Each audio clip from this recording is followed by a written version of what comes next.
Positive সাইকোলজিটা কি? এই পজিটিভ সাইকোলজি শব্দটা ব্যবহার শুরু হয় 90-এর দশক থেকে। থেরাপি করার শুরু করেছিলাম অ্যাকচুয়ালি একটা খুব অদ্ভুত কারণে। আমার মেয়ে তখন খুব ছোট, আমি ওকে একদিন মেরেছিলাম। যে একটা ছোট বাচ্চা, আমি তাকে কি করে মারতে পারলাম। রিলেটেডনেস, কম্পিটেন্সি, অটোনমি, এই তিনটে যদি মানুষের থাকে, যত বেশি বেশি করে থাকবে সেই মানুষটা তত ভালো থাকবে। আমরা তো বড় হই কতগুলো খোপের মধ্যে। পুরুষ মানে এই এই এই এই ক্ষোভ, নারী মানে এই এই এই এই ক্ষোভ। মানসিকভাবে দুর্বল মানে তো সে পুরুষই নয়। আমাকে হয়তো আপনার মনে নেই, কিন্তু আপনার সেই কাগজটা আমার কাছে এখনো আছে। আমি সুইসাইড করিনি। কোর্সটা মূলত নিজেকে জানার কোর্স। আমি কখন থেরাপিতে যাব আমার এই অ্যাংজাইটির জন্য। আমাদের জীবনের প্রত্যেকটা অ্যাক্টিভিটি নিয়ন্ত্রিত হচ্ছে ঘড়িতে কটা বাজে। গ্রামের মানুষ কিন্তু ঠিক এইভাবে চলে না। ওয়ান নাইট স্ট্যান্ড মেয়েরা অত বেশি আগ্রহী নয়। ওয়েলবিং অ্যান্ড হ্যাপিনেস এই বিষয়টা কি? আমরা যখন গেছিলাম ইংল্যান্ডে, তখন আমরা ওয়েলসে ছিলাম। অ্যাকচুয়ালি আমি ভারতবর্ষকে ভালোবাসতে শিখেছি ওখানে গিয়ে। থেরাপি থেকে আমার অ্যাকচুয়ালি সাইকোলজিতে ইন্টারেস্টটা হয়। অদরকারি কথা অ্যাপয়েন্টমেন্ট না করে যখন খুশি বলবো, এরকম 4-5 জন অন্তত লোক আমার আছে। এটা কিন্তু আমার মানসিক স্বাস্থ্যের জন্য অবশ্য প্রয়োজনীয় জায়গা। কপালে লেখা টেখা কিছু নেই, আছে যা তাকে বলে ধপ। কপালে লেখা টেখা কিছু নেই, আছে যা তাকে বলে ধপ। গল্প জুড়ে তার শুরু হলো আবার বৈঠকে বৈঠক। গল্প জুড়ে তার শুরু হলো আবার বৈঠকে বৈঠক। Works at consultant psychologist in well-being and happiness. এই মুহূর্তে চারিদিকে যা চলছে হচ্ছে, মৃত্যুর খবর, সঙ্গে যুদ্ধ, প্রত্যেক দিন কেমন যেন আমাদের হ্যাপিনেস এক একটা পর্যায়ে করে সরে যাচ্ছে। প্রত্যেকটা মানুষ ইনসিকিওর, আনহ্যাপি, কাজের চাপ, বাড়ির চাপ। সেইখানে একজনের প্রোফাইলে লেখা আছে ওয়েলবিং অ্যান্ড হ্যাপিনেস। কীরকম একটা মনে হয় না, গিয়ে সব বলে দিই আমার দুঃখের কথা। আজকে আমি সুজাতা দিকে তার জন্যে মানে এসেছে যে আমার কি আনন্দ হচ্ছে যে আমি হ্যাপি হয়ে গেছি তোমার এই হ্যাপিনেসের কথা শুনে। এবং তুমি পেশায় সাইকোলজিস্ট, রাইট? এবং তুমি পড়াও, সেই ব্যাপারটাও খুব ইন্টারেস্টিং। তাই আজকে আমরা তোমার সাথে আমার মতো করে প্রশ্ন করব। একদম একদম সাইকোলজির ব্যাপারটা খুব ইন্টারেস্টিং। এবং সুজাতাদির ফেভারিট খাবার বেকন র্যাপ প্রন, আমার এখানে নাকি প্রচুর আসে এবং খাই, আমি খুব খুশি হয়েছি তাতে। জিঞ্জার হানি টি, তোমাকে দেখতে এবং হাতে ট্যাটু, কি সুন্দর একটা ট্যাটু, কি সুন্দর, মানে তোমার নিজের ন্যাচারাল হেয়ার কালার। তুমি 60 অ্যাবভ, কেউ বলবে না তোমার। মনে হয় তুমি বলবে না। না না, তোমাকে দেখে সত্যি খুব মানুষকে খুশি করতে পারো, এটা আমার পার্সোনালি মনে হচ্ছে। থ্যাংক ইউ, তোমার এটা মনে হচ্ছে, কিন্তু ওই সাকসেস আর হ্যাপিনেস দুটো কিন্তু আলাদা জিনিস। আচ্ছা, একদম। মানে ইটস নট নেসেসারি যে আমি সাকসেসফুল হলেই আমি খুব হ্যাপি হব, আর হ্যাপি থাকলেই আমি খুব সাকসেসফুল হব, সেটারও কিন্তু কোনো মানে নেই। সেই গানটার কথা মনে হয়, কেমন করে বাজায় বাঁশি মাঠেতে রাখাল, মানে ওইটা শুনেই যে আমার হ্যাপিনেস আসতে পারে সারাদিন বাঁশি বাজিয়ে, সে হয়তো খুবই খুশি সেটাতে। একদম একদম। মানে এই যে তোমার এই জিঞ্জার হানি টি, এইটা খেলেই আমি হ্যাপি হয়ে যাই। Thank you. এবার বলো যে তোমার সাইকোলজি আর এইটা ওয়েলবিং অ্যান্ড হ্যাপিনেস এই বিষয়টা কি, আগে সেটা নিয়ে জানি। আচ্ছা, ওয়েলবিং অ্যান্ড হ্যাপিনেস দুটো সমার্থক নয়। না, ওয়েলবিং মানে আমার সার্বিকভাবে ভালো থাকা, এটাকে যদি আমি ওয়েলবিংয়ে খুব সহজ ভাষায় বলি। আর হ্যাপিনেসটা যদি বলি যে খুশি, এই খুশিটা সাধারণত, খুশি এবং ভালো থাকা শুনেই বুঝতে পারছো একটার মধ্যে মানে একটা টাইম এলিমেন্ট কোথাও আছে। খুশিটা আমাদের এক মুহূর্তের হতে পারে, 1 ঘন্টার হতে পারে, 1 দিনের হতে পারে, 4 দিনের হতে পারে, এরকম। আর ভালো থাকাটা কিন্তু সার্বিকভাবে যে আমি ভালো আছি। মানে psychology and physically both. Psychologically, physiologically, সামাজিকভাবে, ইকোনমিকভাবে, কগনিটিভভাবে আমার মানসিক ক্ষমতা যেটা, সবভাবে আমি ভালো আছি। আমরা জিজ্ঞেস করি না তুমি কেমন আছো, আমরা সাধারণত বলি ভালো আছি, কখনো কখনো বলি খুব ভালো আছি। সেটা ঠিক খুশি যে তা নয়, খুশিটা হচ্ছে এই তোমার বেকন র্যাপ প্রনটা যখন খাবো, বা তুমি ধরো একটা খুব সুন্দর সূর্যাস্ত দেখলে, পাহাড়ে বসে একটু দেখলাম, কাঞ্চনজঙ্ঘার সূর্যোদয় দেখলে, সেটা খুশি হলাম সেই মুহূর্তে। আর ভালো থাকাটা আরেকটু গভীরের জায়গা। বেশ, গভীরে ঢুকবো তার আগে তোমার সাথে একটু কথা বলি যে সুজাতা দি কি কলকাতার মেয়ে? না, আমি কলকাতার মেয়ে নই, আমি জন্মেছি বর্ধমানে। আচ্ছা, কোথায় বর্ধমানে?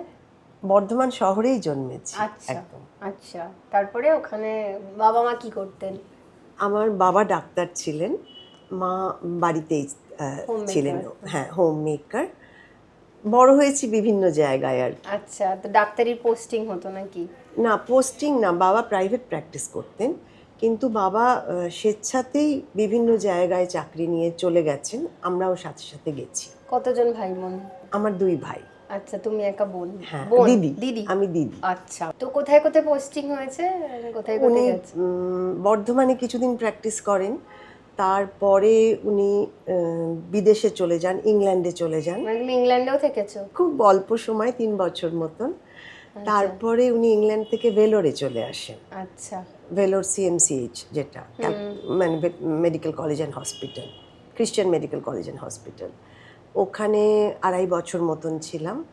তারপরে বর্ধমান, তারপরে কলকাতায় পড়াশোনা। মানে অনেক জায়গায় পড়েছো তার মানে। তা তোমার তোমার স্মৃতিতে কোন জায়গাগুলো মনে আছে এখনো, মানে এতগুলো জায়গা? আমার সবগুলো জায়গায় মনে আছে। আমার ভীষণ ভালো আমরা যখন গেছিলাম ইংল্যান্ডে, তখন আমরা ওয়েলসে ছিলাম, একটা ছোট্ট শহর, কিন্তু শহরটা সমুদ্রের ধারে, রিল। তো সেই স্মৃতিটা আমার খুব ভালো মনে আছে। এক তো হচ্ছে ভীষণ খেলার জায়গা, পুরো বিচ খেলার, কিন্তু অ্যাকচুয়ালি আমি ভারতবর্ষকে ভালোবাসতে শিখেছি ওখানে গিয়ে। আচ্ছা, বাইরে গিয়ে ভারতবর্ষকে ভালো। হ্যাঁ, আমার তখন মনে হতো যে ভারতের প্রত্যেকটা লোককে কখনো না কখনো বিদেশে থাকা উচিত তাদের, তাহলে তারা ভারতবর্ষকে ভালোবাসবে। মানে কেন বলো? এক হচ্ছে ওয়েদার, মানে ওখানে বেশিরভাগ সারা বছরের বেশিরভাগ সময়টা বৃষ্টি আর রোদ নেই। আমার মনে হতো যে আমি কবে একটা নীল আকাশ দেখব, কবে একটা সূর্য দেখব, রোদ পাবো। এটা হচ্ছে একটা, লাকি আমরা, সত্যি খুব লাকি, সত্যি। এবং সেকেন্ডলি হচ্ছে কালচার শকটা, মানে আমি এখানে যখন খুশি, যার খুশি একটু ফোন করে আড্ডা মারতে পারি ঘন্টার পর ঘন্টা, ইচ্ছে হলে আমার বন্ধুর বাড়ি, মানে না বলেই চলে যেতে পারি। কিন্তু ওখানে আমার মনে আছে, তখন আমার 9 বছর বয়স, ছুটির দিন আমি আমার বন্ধুর বাড়ি গেছি, মানে স্কুলের বন্ধু।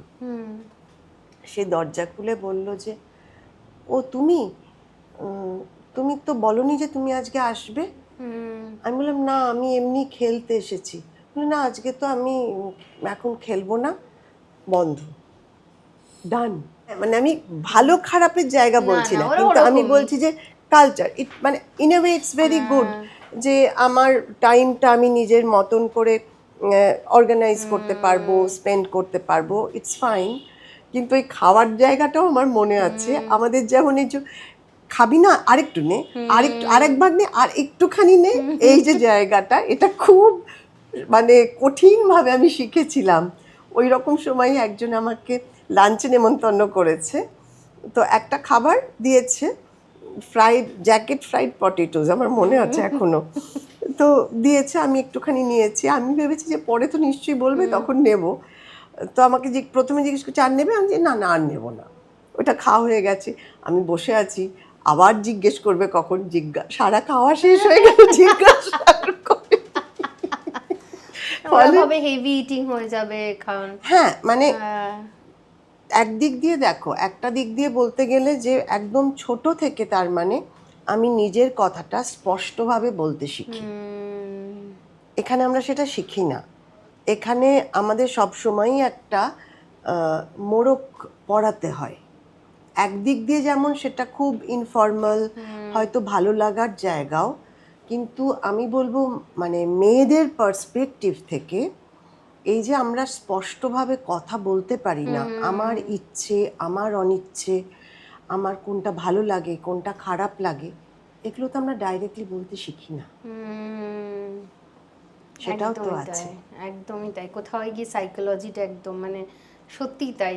ওরা, আমার মেয়েটাও এরকম হয়েছে যে একটা ফুল নিয়ে চলে যায় ভালো মানে টিচারের জন্য, কিছু হলেই স্টুডেন্টদের জন্য ভালো দ্যাটস চাই। So nice. হ্যাঁ, নিজে থেকে হয়েছে, কিন্তু আমি জিজ্ঞেস করেছি তুই এরকম কেন করিস, ছোট্টবেলা থেকে 2-2.5 বছরে 3.5 বছরে নাচ শেখা শুরু করেছিল, নিজে ফুল কুড়িয়েছিল, এটা তোমার জন্য এনেছি বলে নাচের টিচার কি খুশি হয়ে মাথায় লাগিয়েছে, ওকে একটু আদর করেছে, বলছে আমার ওই আদরটা খেতে খুব ভালো লাগে। সেটা তো সত্যি, একটা বাচ্চা মেয়ে তো। কিন্তু ওকে খুশি করলে আদরটা যে পাওয়া যায়, মানে কি করে তৈরি হয় আমি জানি না এই সাইকোলজি। এবার তোমার সাবজেক্টে যাই, মানে তুমি তারপরে তোমার গ্র্যাজুয়েশন কোথায় কি নিয়ে হলো, সাইকোলজি নিয়ে শুরু থেকে পড়লে? না না না, আমার গ্র্যাজুয়েশন হয়েছে ইকোনমিক্স নিয়ে। ইকোনমিক্স, হ্যাঁ, আচ্ছা। ইকোনমিক্সের সাথে সাইকোলজি মানে কি করে এটা হলো? এটা হলো খুব অ্যাক্সিডেন্টালি হলো। আচ্ছা, আমি ইকোনমিক্স নিয়েই গ্র্যাজুয়েশন পোস্ট এখানেই গ্র্যাজুয়েশন করেছো? করেছি। না, গ্র্যাজুয়েশন করেছি বর্ধমানে, আচ্ছা পোস্ট গ্র্যাজুয়েশন করেছি কলকাতায়, আচ্ছা। কলকাতা ইউনিভার্সিটিতে। তারপরে আমি বেশ অনেক দিন গেস্ট লেকচারার হিসেবে পড়িয়েওছি কোথায় ইকোনমিক্স, পড়ালে? রবীন্দ্রভারতীতে আচ্ছা তখন পড়াতাম। তো তারপরে শিফট করি, মাঝখানে আমি শিফট করি কম্পিউটার্সে। আমি একটা পোস্ট গ্র্যাজুয়েট ডিপ্লোমা করি কম্পিউটার অ্যাপ্লিকেশনে। তারপরে আমি কম্পিউটার কোম্পানিতেই চাকরি করতাম, আচ্ছা। কিন্তু আমার ভালো লাগতো না। তো সেই ভালো না লাগা এবং আরও অনেকগুলো ভালো না লাগা থেকে আমি থেরাপি শুরু করি আমার নিজের, আচ্ছা, এবং সেই থেরাপি থেকে আমার অ্যাকচুয়ালি সাইকোলজিতে ইন্টারেস্টটা হয়। এই পডকাস্টটা ওই কারণে করা যে আমার অনেক রকমের প্রশ্ন আছে যেগুলো আমি করতে চাই। কারোর সাথে কথা বলে হয়তো আমি নিজে বলবো না যে আমার মতো আমার হয়েছে বলে বা আমি ভাবছি বলে, তো যখন উত্তরগুলো পাই আমার ভেতর থেকে খুব আনন্দ হতে থাকে, যে আনন্দটা খুঁজে নেওয়া। কথা বললে আমার খুব ভালো, আমার থেরাপিটা হয়। না, থেরাপি তো সবগুলোই কথা বলার। হুম। যে কোনো সাইকোলজিক্যাল থেরাপি যদি বলো, অনেকটাই তো তার মধ্যে কথা বলার জায়গা আছে। টক থেরাপি, সেই জন্য এটার নাম। তো তুমি কি মানে এটা পড়াশোনাটা নিয়ে আবার কোর্স করলে পুরোটা? হ্যাঁ, আমি থেরাপি করি দীর্ঘদিন। আচ্ছা। তারপরে যিনি থেরাপিস্ট ছিলেন তিনি আমায় বলেন যে তুমি থেরাপির একটা কোর্স করো, তুমি অনেককে হেল্প করতে পারবে অ্যাকচুয়ালি। তখন আমি কোর্স করি, তারপরে আমি সাইকোলজিতে আবার এমএসসি করি। হ্যাঁ, তোমার পড়াশোনা করতে ভালো লাগে তার মানে? ভীষণ, 4 বছর বয়স থেকে। তাই না? কিরকম ভাবে পড়ো, মানে কি করে, মানে কি কি কিরম পড়তে 4 বছরে আমি জানতে চাই। 4 বছর অ্যাকচুয়ালি, তখন তো আমি মামার বাড়িতে ছিলাম অনেক দিন। আমার দুপুরবেলায় কেউ থাকতো না, আর আমার দিদিমা বলতেন যে তুই পড়ে শোনা। তো ওই কৃত্তিবাসী রামায়ণ, কাশিদাসী মহাভারত, ওইগুলো আমি দিদিমাকে দুপুরবেলায় মানে পড়ে পড়ে শোনাতাম। সেই আমার পড়ার ইন্টারেস্ট। আচ্ছা, তারপরে তোমার যে কোনো জিনিস পড়তেই খুব ভালো লাগে? আমি ভীষণ ভালোবাসি পড়তে, আমি ভীষণ ভালোবাসি। এই এটা করার পর তুমি কি করলে, তারপর থেরাপি করা শুরু করলে? না, থেরাপি করার শুরু করেছিলাম অ্যাকচুয়ালি একটা খুব অদ্ভুত কারণে। আমার মেয়ে তখন খুব ছোট, 3 বছর বয়স। আমি ওকে একদিন মেরেছিলাম হাতে। মানে আমার যখন বিয়ে হয়, বাচ্চা হয়, আমার নিজের কাছে নিজের প্রতিজ্ঞা ছিল, I will never berate a child, I will never hurt a child, never ever, and my family should be a happy family. তখন কিন্তু আমি সাইকোলজির কিছু জানতাম না, যেটা বললাম ইকোনমিক্সে। আমার মেয়ে খেতে ভীষণ দুষ্টুমি করতো। তো একদিন আমি ওকে পিঠে মেরেছিলাম, আর ওর পিঠটা লাল হয়ে গেছিল। And I was extremely shocked at my self, যে এটা আমি কি করে করতে পারলাম, যে একটা ছোট বাচ্চা আমি তাকে কি করে মারতে পারলাম। বুঝতে পারলাম কি করে। তো আমি তারপরে যাই এবং আমি থেরাপিস্টকে বলি যে I think something is very wrong with me, I have smacked my child. তো তিনি বোধহয় শুনে খুব ইন্টারেস্টেড হন যে হামেশাই লোকে তো সাধারণভাবে শাসন করতে গেলে বাচ্চাদের বকে ঝকে মারে সবটাই করে, তো ওয়াই। তো সেই আমার থেরাপি শুরু, এবং তারপরে ইন্টারেস্ট শুরু ইন সাইকোথেরাপি, ইন সাইকোলজি, এবং তারপরে আরও specifically in positive psychology. Positive সাইকোলজিটা কি? অ্যাকচুয়ালি সাইকোলজি দীর্ঘদিন ধরে, মেইন স্ট্রিম সাইকোলজি দীর্ঘদিন ধরে মানে মানুষের মনের জায়গাটা বোঝে, এবং সেটার একটা বড় অংশ জুড়ে থাকে অ্যাবনর্মাল সাইকোলজি, অর্থাৎ মানুষ কেন এমন কিছু আচরণ করে যেগুলো বিকৃত আচরণ, যেগুলো সুস্থ আচরণ নয়, অসুস্থতা। তো অনেকটা সাইকোলজি দীর্ঘদিন ধরে এই অসুস্থতার ওপর ফোকাসটা রেখেছিল। ধীরে ধীরে এটার একটা কারণও ছিল অ্যাকচুয়ালি, যে দ্বিতীয় বিশ্বযুদ্ধের পর অনেক মানুষ তো অনেক বিভিন্নভাবে খুব অসুস্থ হয়ে যান মানসিকভাবে। তাদের বহিঃপ্রকাশ হয়তো সেইভাবে অতটা হয়নি, কিন্তু মানসিকভাবে তারা এত ট্রমা সহ্য করেছিলেন যে তারা খুব অসুস্থ হয়েছিলেন। তো সেইটার দিকে ফোকাস হওয়ার জন্য অ্যাবনর্মাল সাইকোলজির মেইন স্ট্রিম সাইকোলজি একটা বড় অংশ, যার জন্য ক্লিনিক্যাল সাইকোলজিও কিন্তু সেটাকেই আর একটু এগিয়ে নিয়ে যায়। 80-র দশক থেকে অ্যাকচুয়ালি শুরু হয় একটা অন্য ভাবনা চিন্তা, যে মানুষকে ভালো রাখতে, ভালো থাকতে বা প্রতিকূল অবস্থায় মানুষ কি করে সেটাকে সামলাতে পারে, কি মোটিভেট করে মানুষকে ভালো থাকতে, কি কি জিনিস সাহায্য করে। তো এইটা যখন শুরু হয়, খুব ভালো এই পজিটিভ সাইকোলজি শব্দটা ব্যবহার শুরু হয় 90-এর দশক থেকে। মার্টিন সেলিগম্যান বলে একজন শুরু করেন। তো তখন থেকে পজিটিভ সাইকোলজির জায়গাটা শুরু হয়, যে খুশি থাকা, ভালো থাকা, মানুষের ভেতর যে স্ট্রেংথগুলো আছে, গুণগুলো আছে, সেগুলো আরও কি করে বিকশিত হতে পারে, সেই জায়গাটা, সেটা হচ্ছে পজিটিভ সাইকোলজির বিষয়বস্তু। এটা নিয়ে তুমি পিএইচডি করলে? এমনি বলো যে সবার তো এক এক ধরন থাকে, অবশ্যই সেটা আমরাও জানি, যে কিন্তু ভালো থাকতে গেলে আসলে একটা দুটো জিনিস কি থাকা উচিত, জাস্ট এমনি আমার জানতে। তোমার কি মনে হয় থাকা উচিত, আগে তুমি বলো। আমার মনে হয় যে আমি যেটা করতে চাই দিনের শেষে অন্তত একটু যদি করতে পারি, সেটা খুব মনটা ভালো রাখে। যখন সেটা করতে পারি না তখন মনটা খারাপ হয়ে যায়। সেটা থেকে কি করে বেরোবো সেটা বুঝতে পারি না। এইটা হচ্ছে, তুমি একদম একটা বেসিক পিলারের কথা বলেছ। পজিটিভ সাইকোলজির একটা থিওরি আছে, সেটা একটু বলে SDT theory, self determination theory. আমি থিওরিতে যাচ্ছি না, কিন্তু তাদের একটা জায়গায় তারা বলবেন যে মানুষের ভালো থাকার 3টে উপাদান। তার মধ্যে 1 নম্বর তুমি যেটা বললে, আমার ভালো লাগা, আমি যা যা করছি সেটা আমি স্বেচ্ছায় করছি, আমার ভালো লাগার কিছু জিনিস করছি। আমি চাটা খাচ্ছি, কেউ জোর করে আমাকে এটা খেতে বলছে না, এটা খাচ্ছি জোর করে আমাকে খাওয়াচ্ছে না। ওই যে তুমি বললে দিনের শেষে অন্তত কিছুটা জিনিস নিজের ইচ্ছে করা, ওরা বলবেন আমরা যত বেশি বেশি জিনিস নিজের ইচ্ছে করব, শব্দটার নাম অটোনমি, তত ভালো থাকবো। কিন্তু আরও 2টো জিনিস তার সঙ্গে দরকার। একটা জিনিস তুমি বলো, তুমি যখন এটা বললে আরেকটাও বলতে পারবে, বলো না কিন্তু এরকম যেমন আমি তো বলছি সেই ইচ্ছায় পডকাস্ট শুরু করেছি, কিন্তু যখন প্রচণ্ড স্ট্রেংথ পড়ে যায় কাজের, তো পড়বে। এবার আমার 3টে প্রফেশন, মাতৃত্ব সব থেকে বড়, তারপরে বৈঠক, তারপরে ধরো এইটা শুরু করেছি, এটা তো একটা বিশাল হিউজ কাজ পডকাস্ট। কিন্তু যখন তুমি এই যে বললে আমার 3টে বড় কাজ আমি শুরু করেছি, যখন এটা সফল হয়েছে তোমার কিরকম লাগে? ভালো লাগে। কি মনে হয় নিজেকে? সাকসেসফুল মনে হয়, যে আমি যেটা দেখাতে চেয়েছি সেটা লোকে বুঝতে পেরেছে বা ভালোবাসছে, যেটা আমার কাছে সাকসেসের একটা বড় চাবিকাঠি। আমি সফল হয়েছি, আমি এটা করতে পেরেছি। এই যে তুমি বললে না আমি পেরেছি, সেটা আরেকটা স্তম্ভ, সেটাকে ওরা বলবেন কম্পিটেন্সি। আমার যে দক্ষতা আছে এই বোধটা। এবং তুমি বললে তোমার আরেকটা স্তম্ভ, তোমার আরেকটা জায়গা হচ্ছে মাতৃত্ব। দিনের শেষে যখন তুমি মেয়ের কাছে ফিরে যাও, মেয়ে যখন তোমাকে জড়িয়ে আদর করে, তোমার কিরম লাগে? ভালো লাগে। কি মনে হয়? আমার মনে হয় যে কেউ একটা আছে যে বাড়িতে যার জন্য যাওয়ার ইচ্ছেটা আছে। Yes, I belong somewhere.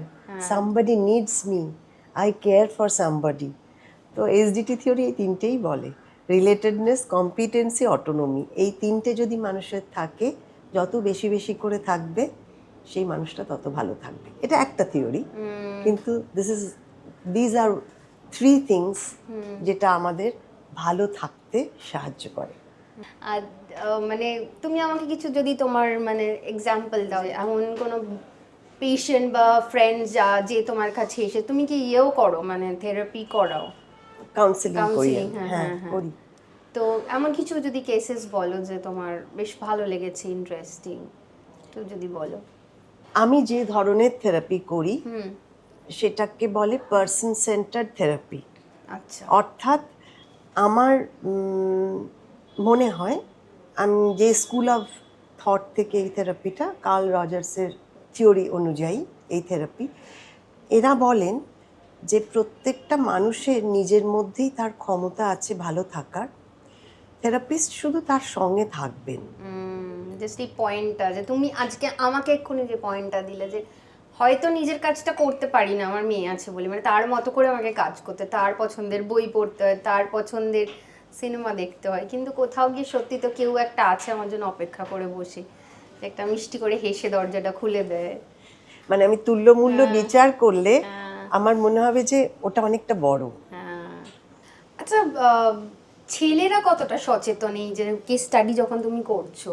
মেয়েদের সংখ্যা অনেক অনেক বেশি ছেলেদের চাইতে। কেন বলো তো? ছোট থেকে বড় হয়ে ওঠার যে জায়গাটা, মেয়েরা সবসময়, মেয়েদের জায়গাটা হচ্ছে যে আই নিড হেল্প অ্যান্ড অন্য মেয়েরা হেল্প করবে। ছেলেদের ক্ষেত্রে জায়গাটা হচ্ছে যে ওর যদি কোনো অসুবিধে হয়, যদি লেগেও যায়, খেলা যেমন ছিল সেরকম চলবে, এবং he is actually suppose to get up and play. এইটা যদি আমার ছোট্ট থেকে ট্রেনিং থাকে, তাহলে যখন আমি বড় হব তখনও তো আমি হেল্প চাইবো না। কেননা সাহায্য চাওয়া মানে আমি দুর্বল। আর পুরুষ কোনোদিন দুর্বল হতে পারে না। দুর্বল হওয়ার কথা নয়, কেন পুরুষ তো প্রোটেক্ট করবে, রক্ষা করবে। I have to be strong. পুরুষরাই রক্ষা করে, সাইকোলজি কি বলছে? পুরুষ নারীর ওপরেও আমরা হিউম্যান বিইংস, আমরা তো এইভাবে বড় হই না। আমরা তো বড় হই কতগুলো খোপের মধ্যে। পুরুষ মানে এই এই এই এই খোপ, নারী মানে এই এই এই এই খোপ। তাহলে নারীর দুর্বল হওয়ার অধিকার আছে, পুরুষের দুর্বল হওয়ার অধিকারটাই নেই, এবং সেটা সে ইন্টারনালাইজ করে। ফলে কাউন্সেলিংও, আর মানে শারীরিক দুর্বলতা তবু মানে মেনে নেওয়া যাবে, যেটা চোখে দেখা যায় না, টেস্ট নেই সেরকম ভাবে। মানসিকভাবে দুর্বল মানে তো সে পুরুষই নয়। ইনফ্যাক্ট মানসিক দুর্বলতা মানে মেয়েরা মানসিকভাবে দুর্বল বলে মেয়েরা এখনো সেকেন্ড ক্লাস সিটিজেন। সো মানসিক দুর্বলতা তো সমাজও মেনে নেয় না, কিন্তু যতটুকুনিও মেনে নেয় তবু মেয়েরা সেই হেল্পটা সিক করতে পারে। ছেলেদের সেই জায়গাটা হয়তো নেই অতটা। এবার বলো যে তোমার কেস স্টাডিজ এর মধ্যে কিছু ইন্টারেস্টিং যদি থাকে একটু জানতে চাই। ইন্টারেস্টিং কিছু আছে, একটা যেমন আছে যে আমি একদিন বসেছিলাম এক মানে চেম্বারে, তখন আমার ল্যান্সডাউনে চেম্বার ছিল। সম্পূর্ণ অচেনা একজন এসেছিলেন, এবং আমি যেহেতু আমার তখন কোনো ক্লায়েন্ট ছিল না ভেতরে, তিনি এসেছিলেন, এসে কথা বলতে শুরু করলেন, এবং তারপর উনি বললেন যে আমার না বাঁচতে ইচ্ছে করছে না। তো আমাদের কিন্তু এটা নিয়ম আছে যে আমাদের কাছে সেলফ হার্মের জায়গা যদি কেউ বলেন, তাহলে তাকে সাইকিয়াট্রিস্টের কাছে রেফার করা, তার বাড়ির লোককে ইনফর্ম করা, এরকম জায়গা। তো তার সঙ্গে আমি সেই জায়গাগুলো নিয়ে বেশ খানিকক্ষণ কথা বললাম। তার বাড়িতে সেরকম হেল্প ছিল না, তিনি তার এক বন্ধুর ফোন নাম্বার খালি আমাকে দিলেন। আমি তাকে আমার ফোন নাম্বার দিয়ে বললাম যে আপনি কোনো কিছু করার আগে প্লিজ আমাকে একবার ফোন করবেন, কোনো কোনো রকম কোনো কিছু করার আগে, সেটা রাত 2টো হোক 3টে হোক যখনই হোক। এবং আমি ঠিক করেছিলাম যে ওনার বন্ধুকেও ফোন করে পরবর্তীতে আমি কথা বলবো, ওনার অনুমতি নিয়েই সেটা বলবো। তো তারপরে অন্য কোনো ফোন আসেনি, তিনিও আর কখনো আসেননি আমার কাছে। প্রায় বছর 8-10 পরে যখন এই কোর্সটা শুরু হয়, কি কোর্স? যে কোর্সের আমি কোঅর্ডিনেটর আর কি, তো সেই কোর্সটা যখন শুরু হয়, যেদিন আমাদের কোর্সের উদ্বোধনী দিন, সেদিন তিনি উঠে বলেন যে ম্যাম আমাকে হয়তো আপনার মনে নেই, কিন্তু আপনার সেই কাগজটা আমার কাছে এখনো আছে। আমি সুইসাইড করিনি, আমি হেল্প নিয়েছিলাম, সাইকিয়াট্রিস্টের হেল্প নিয়েছিলাম, আমি ভালো আছি। তো এটা আমার খুব ভালো লেগেছিল যে মানে একজন মানুষকে কত ছোট কিছু দিয়ে অনেকটা বড় হেল্প করা যায়।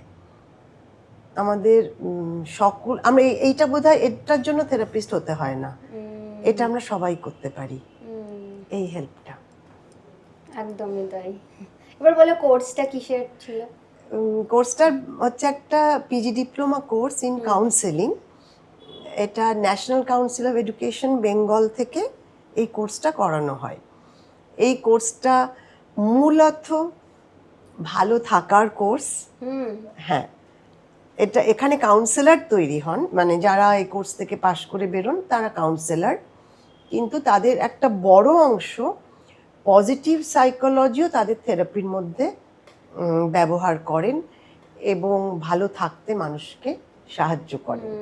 বাহ, এটা ভর্তি হতে গেলে তার কোনো কি ব্যাকগ্রাউন্ড থেকে তাকে যেতে হবে? Simply graduate in any discipline, এবং কোনো বয়সের ঊর্ধ্বসীমা নেই। আচ্ছা, যে কোনো বয়সে যেতে পারে? যে কোনো বয়সে, যে কোনো প্রফেশন থেকে। এবং এই কোর্সটা প্রায় 10 বছর তো হয়েই গেছে। এখানে ডাক্তারও এসেছেন, ব্যাংকের অফিসিয়াল এসেছেন, WBCS এর অ্যাডিশনাল সেক্রেটারিও করেছেন, আবার শুধুমাত্র হোম মেকার, কোনো দিন কোনো কিছু করেননি তিনিও এসেছেন, এবং খুব সাকসেসফুলি পাশ করে তারপরে তারা সাইকোলজিতে MSc করে প্র্যাকটিস করছেন, এরকমও আছে। বিভিন্ন জায়গায় আছেন। একজন এই কোর্সে এসেছিলেন, তিনি এখন অ্যামিটি ইউনিভার্সিটিতে পড়ান। বাহ, দারুণ। কিরকম সময় দিতে হবে কোর্সটাতে? কারণ অনেকেই তো নিশ্চয়ই সাইড হিসেবে একটা প্রফেশন হিসেবে যান। এই কোর্সের বেশিরভাগ ধরে নাও প্রায় 90% লোকই মানে অন্য কোনো প্রফেশনে যুক্ত, 10% হয়তো রিটায়ার করে এই কোর্সটা করছেন, কিংবা কিছুই মানে বাড়িতে হোম মেকার, এখন সময় পাচ্ছেন বলে করতে পারছেন। তো আমাদের 1.5 বছরের কোর্স, কিন্তু খুব শিগগিরই এটা 2 বছরের হয়তো হয়ে যাবে কোর্সটা। এবং কোর্সটা কিন্তু ফুললি ইনভলভড হতে হয়, ইন দ্য সেন্স যে কোর্সটা মূলত নিজেকে জানার কোর্স। তার কারণ আমি যদি নিজেকে ভালো করে না জানি, আর একটা, এবং আমার মধ্যেই যদি প্রচুর জটিলতার জট থাকে যেগুলো সম্পর্কে আমি অবহিতই নই, আমি জানিই না, আমি তাহলে আরেকজন মানুষকে কিভাবে সাহায্য করতে পারি? ঠিক ঠিক, নিজেকে অনেকটা বেশি সরল হতে হবে, মানে নিজের কাছে অন্তত নিজের সচেতনতার জায়গাগুলো পরিষ্কার হতে হবে। এই কোর্সটার জন্য কোথায় গিয়ে, কোন ওয়েবসাইট বা কিসে যোগাযোগ করবে? যদি কেউ ওয়েবসাইটও আছে, বা national council of education Bengal হচ্ছে 4 নম্বর গেটের ঠিক পাশেই, যে 4 নম্বর গেটের পাশে যাদবপুর বিদ্যাপীঠের গেট দিয়ে ঢুকতে হয় এটা, সেখানে গিয়ে খোঁজ নিলেও হবে। অথবা আমাদের WHY wellbeing and happiness for you এর একটা ওয়েবসাইট আছে, সেখানেও পাওয়া যেতে পারে। ন্যাশনাল কাউন্সিল অফ এডুকেশনের একটা ওয়েবসাইট আছে, সেখানেও পাওয়া যেতে পারে। এবার চলো একটু একটু করে সাইকোলজি ডেভেলপমেন্টে, মানে আমি আগে প্রথমে মা হয়ে একটু প্রশ্ন করি কয়েকটা তোমার কাছে। আমার কয়েকটা প্রশ্ন আছে। যেমন ধরো, আমার মেয়ে এখন 9 বছর, কোনটা দেখবে কোনটা দেখবে না, এবং ওর মাথায় সারাক্ষণ ঘুরতে থাকে, মা আমার না একটা চুমু খেয়েছিল, সেই সিনটা দেখেছে, আমার খালি মনে হচ্ছে, আমি যেটা বলি যে যেটা মনে হচ্ছে হতে দে, যদি মনে করিস যেটা ভেবে তোর ভালো লাগছে তাহলে তুই ভাব, যদি তোর মনে হয় যে ভালো লাগছে না তাহলে তুই যেটা ভাবতে চাস সেইটা তখন পড়ে নে বা সেটা একটু দেখে নে, তাহলে আবার ভাবনাটা পাল্টে যেতে পারে। মানে আমি এইভাবে গাইড করি, আমি জানি না কি বলবো। মানে তোমার অস্বস্তি কোথায় হচ্ছে? আমি কিভাবে বলবো, আমি তো জানি না, আই হ্যাভ নো আইডিয়া যে ঠিক বলছি কি ভুল বলছি। একটা হচ্ছে যে ওর, আমি ধরে নিচ্ছি কোনো রোম্যান্টিক সিনেমার কিছু চুমু খাওয়া দেখে, মানে রোম্যান্টিক্যালি যে আমরা চুমু খাই যে, কারণ না তুমি তো মা, তুমি তো নিশ্চয়ই অনেকবার ওকে চুমু খেয়েছো, ছোট থেকেও অনেকের চুমু খেয়েছো, দিদিমার চুমু, এই বাচ্চাদের তো আমরা সবাই চুমু খাই। সুতরাং চুমু পার্সে তো আমরা খেয়েই থাকি। ইনফ্যাক্ট আমরা তো এরকম করে বাচ্চাদের বাড়ি থেকে বেরোনোর সময়ও এটা করি। সুতরাং তুমি হয়তো এইটা বলতে ও হয়তো তোমার কাছে এইটা জানতে চাইছে যে এই দুটো চুমুর তফাৎ কি। এইটা তুমি যত ওর সঙ্গে ডিসকাস করবে না তত ও পরিষ্কার হবে। প্রথমত একটা জিনিস নিয়ে পরিষ্কার হবে যে মায়ের সঙ্গে আলোচনা করা যায় না এরকম কোনো বিষয় নেই। এটা আমি বোঝানোর চেষ্টা করি। হ্যাঁ, সুতরাং ওটাই ওকে জিজ্ঞাসা করা, কেন তোর মনে হচ্ছে যেটা তুই ভাবতে চাস না, এটা তো ভালো জিনিস, এই তো আমি তোকে চুমু খাই, তোর তো ভাল লাগে, তাহলে তুই ভাবতে চাইছিস না কেন? কেন যে কোনো ডিজিটাল কিছু বাচ্চাদের বেশিক্ষণ সেটা দেখা উচিত নয়।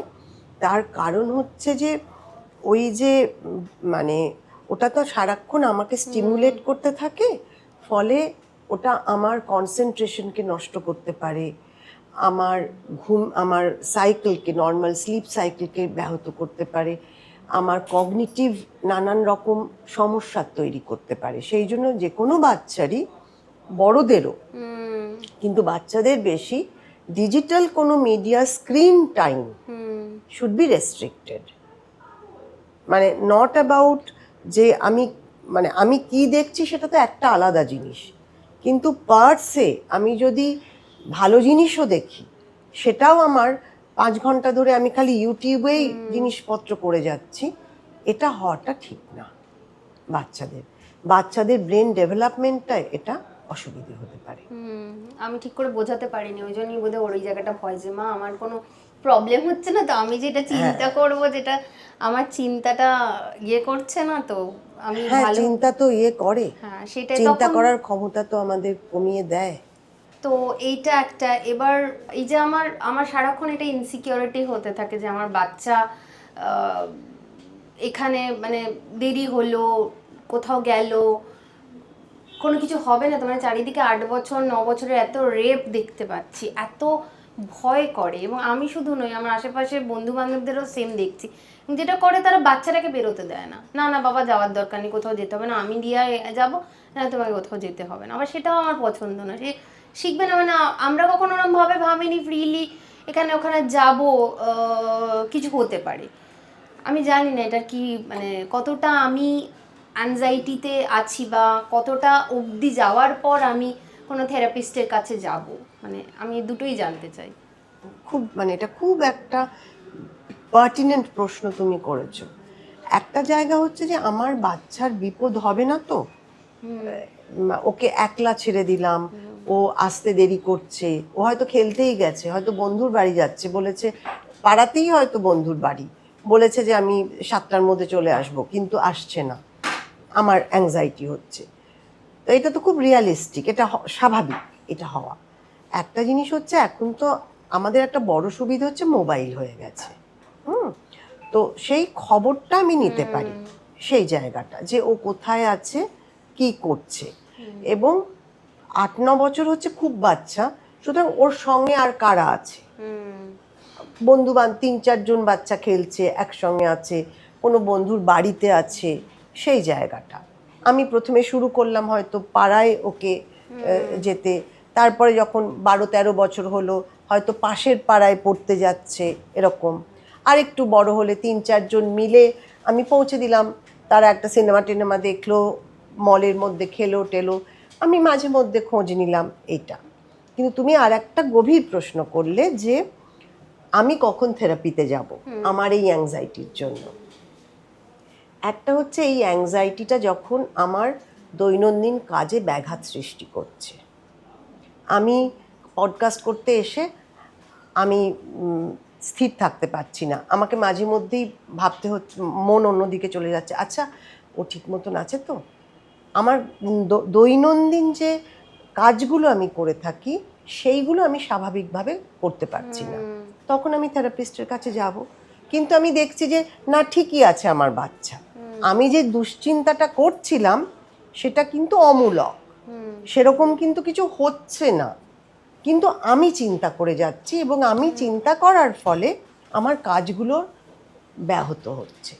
এরকম সময় আমি থেরাপিস্টের কাছে যাব, কিন্তু আমি এটাও জানি যে এটার বিরুদ্ধে প্রচুর স্টিগমা আমাদের দেশে এখনো আছে। যেমন যেমন একটু শুনি।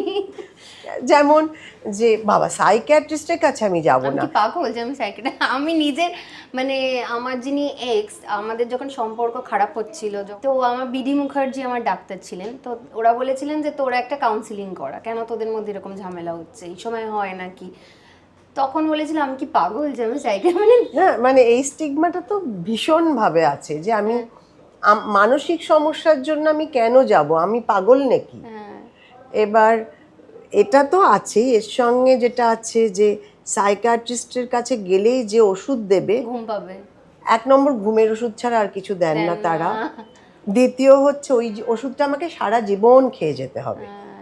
ওটা মানে ওটাতে একবার ওষুধ খেতে শুরু করলে ওটা থেকে আর মুক্তি নেই। কিন্তু এগুলো সব সম্পূর্ণ ভুল ধারণা। আমার মনে হয় যে এটা করলে বোধহয় আরো অনেকটা, যেমন আমিও হেল্প নিই মাঝে মাঝে, আমার যখন কাজ করতে ভালো লাগে না, আমার ভীষণ ঘুম পায়, তো আমি তখন বুঝতে পারি যে আমার একটু প্রবলেম হচ্ছে, তো এটা একটু মেডিকেশন নিলে বা একটু হেল্প নিলে কাজটা ইজি হয়ে যায়। তো সেটা তো স্বাভাবিক। এই যে চশমাটা পরছি, কেন পরছি? চোখে ভালো দেখতে পাই না বলে তো। একদম তেমনি আমার মনেরও তো অনেক জায়গা আছে যেগুলো সাময়িকভাবে কিছুটা জায়গা আমি পরিষ্কারভাবে ভাবতে পারছি না, সেই সময় আমি একটুখানি হেল্প নিলাম। না, একদম ঠিক কথা। আচ্ছা, এবার একটু যাই যে ধরো যারা অ্যাডোলেসেন্স পিরিয়ডে যাচ্ছে, এবার পড়াশোনার সময় তো তাদের বেশ ঝামেলা হয়, যে একটা প্রেম প্রেম ভাবও আসে, প্রেমও হয়, যেটা আমাদেরও হয়েছে, কিন্তু পড়াশোনার এমন ইম্পর্টেন্ট টাইমে আসে যে সময়টা সবই ঘেঁটে যাওয়ার সময় হয়। তো এই সময় পেরেন্টসদের, মেনলি মারা বেশি অ্যাওয়্যার হয়, তো কি করা উচিত এই সময়টা? মানে আমার এটা খুব, যেহেতু আমার মেয়ে এখন বড় হচ্ছে, আমার এখন এই প্রশ্নগুলো মাথায় আসছে। দেখো, একটা জিনিস হচ্ছে যে মানে প্রেম এবং পড়াশোনা এটাই বিরোধ কেন হবে? একটা জায়গা হচ্ছে অ্যাডোলেসেন্ট পিরিয়ড। আমি যদি 100 বছর 200 বছর আগে যাই, অ্যাডোলেসেন্ট পিরিয়ডে তো আমার বডি চেঞ্জ করছে, আমার মনও চেঞ্জ করছে।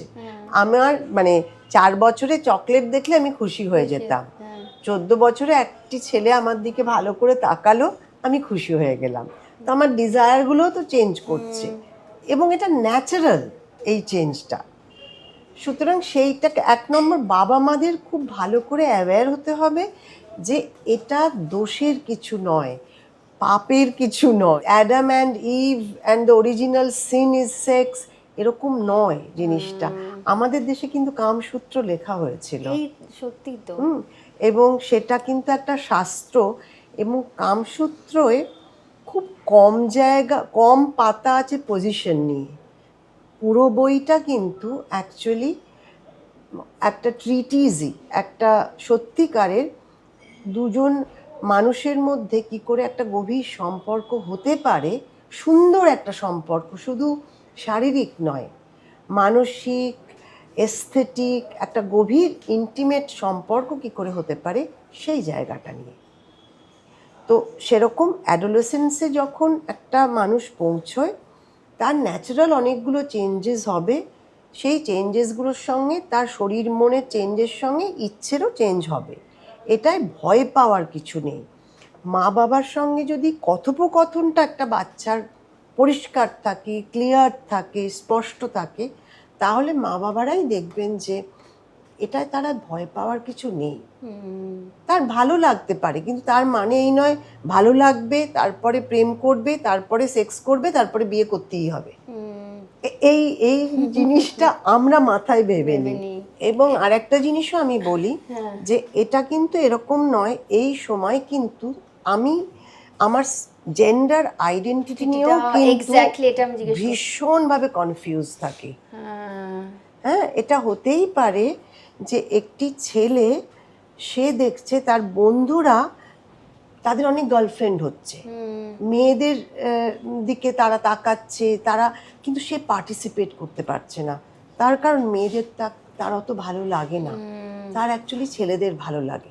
বা উল্টোটা, একটি মেয়ে দেখছে তার বান্ধবীরা সবাই বয়ফ্রেন্ড আছে, বয়ফ্রেন্ডদের নিয়ে অনেক কথা বলছে, তার ভালোই লাগে না এটা, বরং তার কোনো একজন মেয়েকে খুব ভাল লাগে, তার সঙ্গে থাকতে ভাল লাগে, তার সঙ্গে কথা বলতে ভাল লাগে। এবং সে কি তাহলে নর্মাল নয়, সে কি অ্যাবনর্মাল? এই কনফিউশনগুলো কিন্তু সেই সময় ভীষণ হয়, এবং এটাও কিন্তু তাদের ওপর একটা বড় চাপ, যেটা কিন্তু আমরা যদি মা বাবা হিসেবে তাদের নিজেরা প্রথম কথা এই নিয়ে ইনফরমেশন পাই, এবং নিজেদের যদি ইনফরমেশন না থাকে, যদি কোনো থেরাপিস্টের কাছে যাই, ইনফরমেশন নিজেরা পাবার চেষ্টা করি। আজকাল তো গুগল আছে, খুব সহজে ইনফরমেশন পাওয়া আর এটা যায়। কোনো রোগ নয়, মানে এই যে একটা স্টিগমা যে বাবা কেন, যে এটা সম্পূর্ণ স্বাভাবিক। মানে সমস্ত মানে প্রাণী জগতে আমি যদি দেখি, এটা কিন্তু স্বাভাবিক। মানুষও একটা প্রাণী, সুতরাং মানুষের মধ্যেও এগুলো সব স্বাভাবিক এগুলো। একদম কিন্তু তারা তো বাচ্চা, তারা তো জানে না। এবং আমাদের সমাজেও তো এটা স্বাভাবিকভাবে কোথায় প্রশ্ন করবে, কার কাছে জানবে, এই জায়গাগুলো তো খুব পরিষ্কার নয়, সহজ নয়। একদমই তাই। ফলে তাদের কিন্তু অনেকটা চাপ থাকে তখন। সত্যি তাই, তারা তো পুরো আমাদের মুখাপেক্ষী হয়ে থাকে, যে আমরা যেটা বলবো সেটাই একদম, মানে সেটাই বেদবাক্য। হয় আমাদের মুখাপেক্ষী, নয় তাদের থেকে একটু 2 বছর 3 বছরের বড়, তাদের কাছেও কিন্তু সঠিক সংবাদগুলো নেই। এবং এই সময় এই যেটা তুমি বললে যে পড়াশোনায় মন থাকে না, পড়াশোনায় মন তখনই থাকবে না যখন আমি ডিস্টার্বড। এবার আমার যদি চারিদিকে ইমোশনাল একটা ডিস্টারবেন্স থাকে, সামাজিকভাবে ডিস্টারবেন্স থাকে, আমার মন সারাক্ষণ অকিউপাইড থাকে অন্য জিনিস নিয়ে, আমি তো পড়াশোনা করতে পারবো না। কিন্তু আমি যদি কিছু ইনফরমেশন পেয়ে যাই, সঠিক ইনফরমেশন পেয়ে যাই, আমার মন অনেক শান্ত হতে পারে, আমি তাহলে পড়াশোনায় মনটা দিতে পারি। একদম একদম তাই, ঠিক। আচ্ছা, এবার আরেকটা জিনিস জানতে চাই, যে এটা না হয় আমরা শহরের লোকরা, গ্রামের দিকে লোকেরা সাইকোলজি বা থেরাপি কিরকম ভাবে না, মানে পুরোটাই জানতে চাই। আচ্ছা, একটা হচ্ছে সেক্স নিয়ে কিন্তু গ্রামের ছেলেমেয়েরা কিন্তু অনেক বেশি অ্যাওয়্যার। কেন? তার কারণ তারা তো ছোট থেকে তাদের বাড়িতে হয় গরু বা মুরগি, হাঁস, বিভিন্ন পোষ্য, বিড়াল, কুকুর, তারা তো দেখতে পাচ্ছে। সুতরাং তাদের কিন্তু এই সেক্স ব্যাপারটা, সেক্সুয়াল অ্যাক্টিভিটির জায়গাটা এবং এই সেক্স নিয়ে এই জায়গাটা কিন্তু তারা অনেক বেশি সচেতন। এবং আমরা যখন শহরে, মফস্বলে বিভিন্ন গভর্নমেন্ট স্কুলে ওয়ার্কশপ করেছি, আমরা দেখেছি তারা কিন্তু খুব খোলামেলা প্রশ্ন করে। আমাদের ওয়ার্কশপে হয়তো একটা টেন্ট মতন করা হয়েছে, সেখানে অনেকগুলো পোস্টার আছে বিভিন্ন সেক্সুয়ালিটি নিয়ে, বিভিন্ন পোস্টার, সেক্সুয়াল মিথস নিয়ে বিভিন্ন পোস্টার, যেমন মাস্টারবেশন খারাপ, হস্তমৈথুন ইত্যাদি ইত্যাদি, পিরিয়ডস নিয়ে অনেক কিছু। তারা কিন্তু খুব সহজে এসে প্রশ্ন করে, যেটা কিন্তু শহরের ছেলেমেয়েরা অনেক বেশি শাই সেই প্রশ্নগুলো। এটা হচ্ছে এই জায়গাটা। সমকামিতার জায়গাটা নিয়ে গ্রামের লোকেরা হয়তো এখন কিছুটা অ্যাওয়্যার হচ্ছেন, কিন্তু সেই বিষয়ে তাদের অ্যাওয়ারনেসটা অনেকটা কম শহরের মানুষের চাইতে। আর থেরাপির কথা যদি বলো, সেখানে কিন্তু থেরাপিস্ট, সাইকিয়াট্রিস্ট বা অন্য কিছু, মানে কেউ যদি বলে দেয় যে ওকে একজন সাইকিয়াট্রিস্টের কাছে দেখাতে হবে, এটা 50-50। তারা they are treated as any other doctor, যে ওর হাত পা দেখাতে যেতে হবে, তার বদলে মন দেখাতে যেতে হবে, ওকে মানসিক ডাক্তারের কাছে যেতে হবে। স্টিগমা নেই আমি তা বলছি না, স্টিগমা ডেফিনেটলি আছে, কিন্তু আমি বলবো যে এটা গ্রাম যেহেতু খুব ছোট জায়গা, তো সেই জন্য দুভাবে কাজ করে। একটা হচ্ছে কমিউনিটি তাকে সাপোর্টও যেমন দেয়, কমিউনিটি তাকে তেমনি ব্যঙ্গ বা এই জায়গাটাও আছে। এটা ডিপেন্ড করছে সেই মানুষটার সঙ্গে কমিউনিটির সম্পর্কর জায়গাটা ঠিক কীরকম এবং সেই কমিউনিটিটা ঠিক কীরকম। কিছু জায়গা আছে যেখানে তারা হয়তো একজন গেছেন, তিনি উপকৃত হয়েছেন, সেখানে কিন্তু প্রায় গ্রামের বেশিরভাগ লোকই কিন্তু তখন তাদের ওই স্টিগমাটা চলে গেছে। আর কি এটা কি লোকেশন ওয়াইজ বা ইকোনমিক্যাল কন্ডিশন বা নেচার এগুলোর জন্য কি অনেকটা কম ওখানে? বা আমি জানি না, মানে তাদের চাহিদা কম বা তারা প্রকৃতির সাথে এতটা বেশি মিশে আছে? তুমি যদি এটা জিজ্ঞাসা করো যে নেচারের কাছে থাকার জন্য কোনো সুবিধা আছে কিনা, তাহলে আমি বলবো ডেফিনেটলি আছে। কিন্তু সেটা আমি পশ্চিমবঙ্গের যে বিভিন্ন মানে কলকাতার আশেপাশের গ্রাম সেইখানের কথার চাইতেও আমি বলবো যে ধরো পাহাড়ি অঞ্চলে সেখানকার মানুষের কিন্তু তুলনামূলকভাবে মানসিক সমস্যা কম। সেটা শুধুমাত্র নেচারের কাছে থাকার জন্য কিনা আমি বলতে পারবো না, কেন সেখানে কিন্তু জীবনযাপনটাও অনেকটা কঠিন, তাদের শারীরিকভাবেও কিন্তু অনেক বেশি ফিট থাকতে হয়। এবং নেচার তো ডেফিনেটলি মানে নেচার ডেফিনেটলি আমাদের হেল্প করে টু বি মেন্টালি মোর হেলদি। সেটা যে গ্রামে খুব বেশি গাছ নেই, শুধু ধান চাষের পর ধান চাষ হচ্ছে, সেখানটা ভার্সেস মেট্রো সিটি এটা বলবো না, কিন্তু অন্তত কিছু বাগান, গাছ, পুকুর ইত্যাদি আছে এবং মানে সেটা একটা গ্রাম, খুব কলকাতার কাছে নয়, একটু দূরে। সেখানে আমি বলবো যে হ্যাঁ, নেচারের কাছে থাকার জন্য খানিকটা পজিটিভ এফেক্ট তো হবেই। তার একটা বড় কারণ দেখবে পেস অফ লাইফ।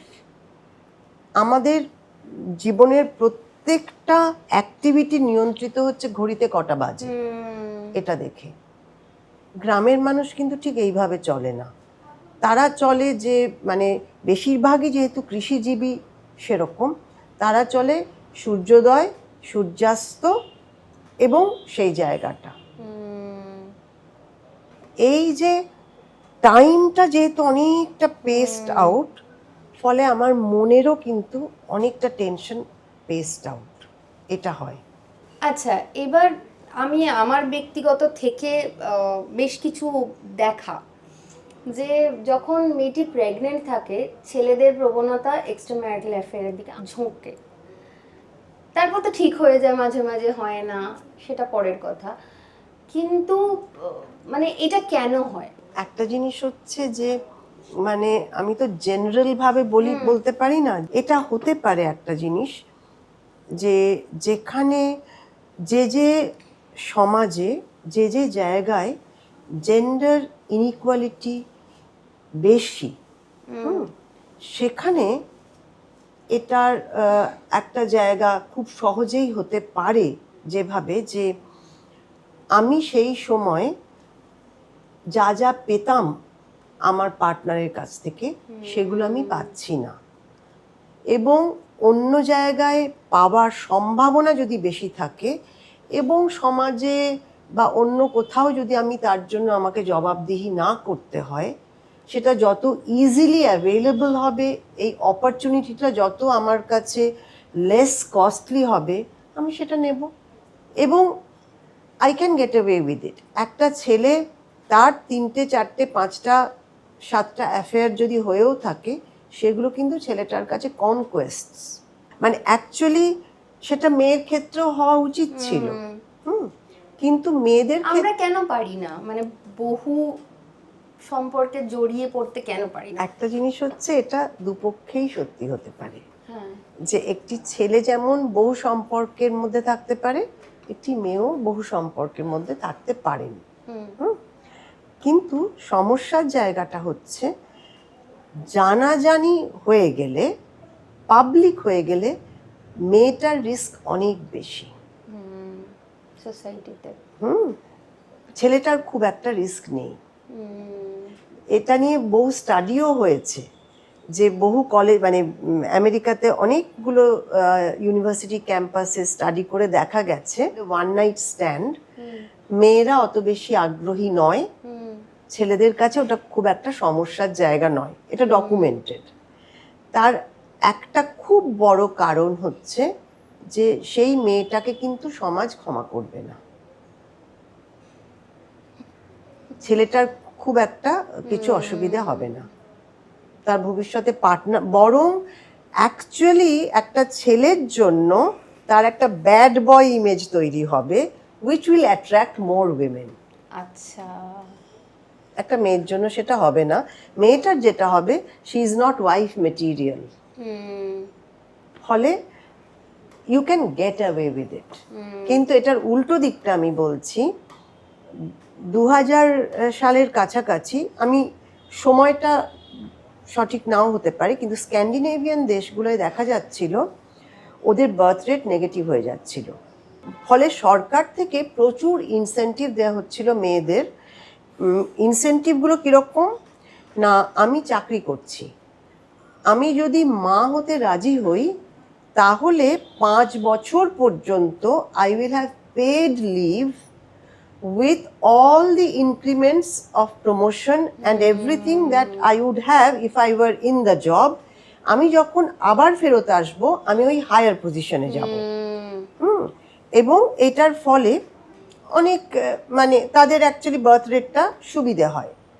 একটা অদ্ভুত ফেনোমেনন শুরু হয় যে ছেলেরা কেউ বিয়ে মানে তারা অল্প বয়সে বিয়ে করছে না, ছেলেরা বিয়ে করতে শুরু করছে আফটার 40-45 এরকম, তখন তাদের আর বিয়ে হচ্ছে না। তার কারণ যে মেয়েরা মা হয়ে গেছে 2-3টে বাচ্চার, তারা 25 বছর 27 বছর 28 বছরে মা হয়েছে, তারা তাদের বাচ্চাদের বড় করেছে এবং তারা এখন একটা হ্যাপি ফ্যামিলি। আমি কেন বিয়ে করবো আরেকজনকে? I don't need any sexual partner, সেটা তো খুব ইজিলি অ্যাভেলেবল। এখন কিন্তু ওটা রিভার্ট ব্যাক করে again men also are marrying at an younger age. সুতরাং সমাজ কিন্তু এখানে একটা বড় ভূমিকা পালন করে।